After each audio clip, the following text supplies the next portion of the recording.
qual foi o fim de Sansão? Você já ouviu falar de Sansão, o homem mais forte da Bíblia. Mas o que quase ninguém conta é como terminou a vida dele. A força que nenhum exército conseguiu vencer foi destruída por algo muito mais frágil que uma espada. E o fim de Sansão não foi como muitos imaginam. Hoje você vai entender como Deus pode usar até o fracasso para cumprir um propósito eterno. Tudo começou com uma promessa. Sansão não era um homem qualquer. Ele foi separado por Deus antes mesmo de nascer. Sua mãe era estéril, mas um anjo apareceu e disse: "Você terá um filho, e ele começará a libertar Israel das mãos dos filisteus." Juízes 13:5. Mas havia uma condição: Sansão seria nazireu. Isso significava que ele viveria consagrado a Deus, sem beber vinho, sem tocar em coisas impuras e sem jamais cortar o cabelo. Esse voto não era apenas uma regra, era o que o ligava ao propósito de Deus. Enquanto Sansão vivia sob esse voto, ele carregava uma força sobrenatural, uma força que colocava medo em exércitos inteiros. Sansão não era um guerreiro comum. Ele matou um leão com as próprias mãos, derrotou 1000 homens com a queixada de um jumento e arrancou sozinho os portões de uma cidade. Israel,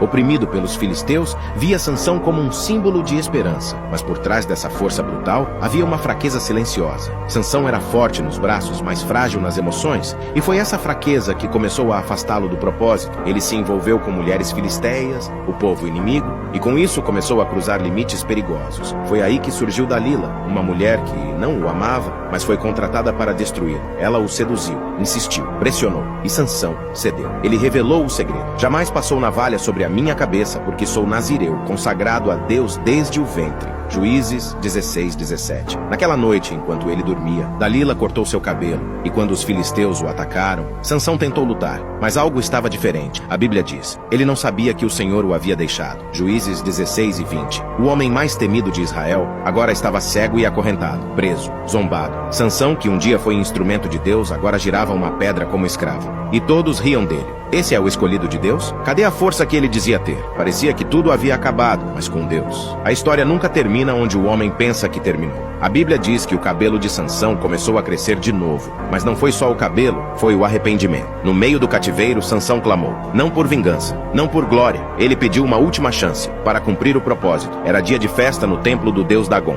Milhares de filisteus celebravam a vitória contra Israel. Levaram Sansão como troféu. Cego, humilhado, ele pediu a um jovem: "Coloque minhas mãos sobre as colunas que sustentam o templo", e fez sua última oração: "Senhor, lembra-te de mim. Dá-me força só mais esta vez." Juízes 16:28. Com um grito de fé, Sansão empurrou as colunas com toda a força que ainda havia nele. O templo inteiro desabou. E a Bíblia diz: assim matou ele mais na sua morte do que em toda a sua vida. Juízes 16:30. Esse foi o fim de Sansão. Um fim trágico, mas também redentor. Porque mesmo depois de errar, mesmo depois de se afastar, Deus ainda o ouviu. Sansão morreu entre os escombros. Mas não morreu como um derrotado. Morreu como um homem que voltou ao seu propósito no último momento. E agora eu te pergunto: você tem vivido o propósito que Deus colocou sobre você? Ou tem se distraído com o que o mundo oferece? Se você deseja viver o propósito de Deus, comente "Amém" neste vídeo e compartilhe. Alguém que você conhece precisa ouvir isso hoje. Não se esqueça de seguir nosso perfil. Deus te abençoe.